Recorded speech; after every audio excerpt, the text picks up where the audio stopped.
This is an '06 Odyssey, also with the power sliding door issue. I guess they drove the car here with the door open. Must be pretty scary for the kid in the back seat there for the door to be open like that. But anyways, another power sliding door issue. Does it manually close? Nope. Nope, does not close. What the hell? It's all rusted here? So rusty. Huh. Motor is gone cockeyed. Or not the motor, the rollers.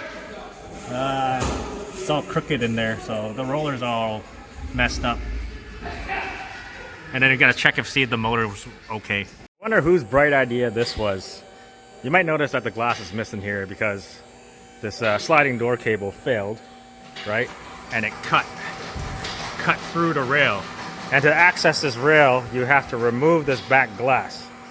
I don't know who decided to do that, but this is for the sliding door, and then the bolts are just back here because I have the panel removed. So glass guys removed the glass, brought it back here for me to replace this. Now I gotta send it back after I do all this for them to put the glass back in. This is what it looks like on this side. So the rail is just in there behind the glass, and that's how it's supposed to look like. So yeah, here's the other side. I don't know who designed this, but you know, it might look nice on the outside, but it's far from nice to work on because I don't know why. You could have just put like a panel like the previous generation and just remove the panel. That way you can remove the rails, but they decided to put it behind the rear glass.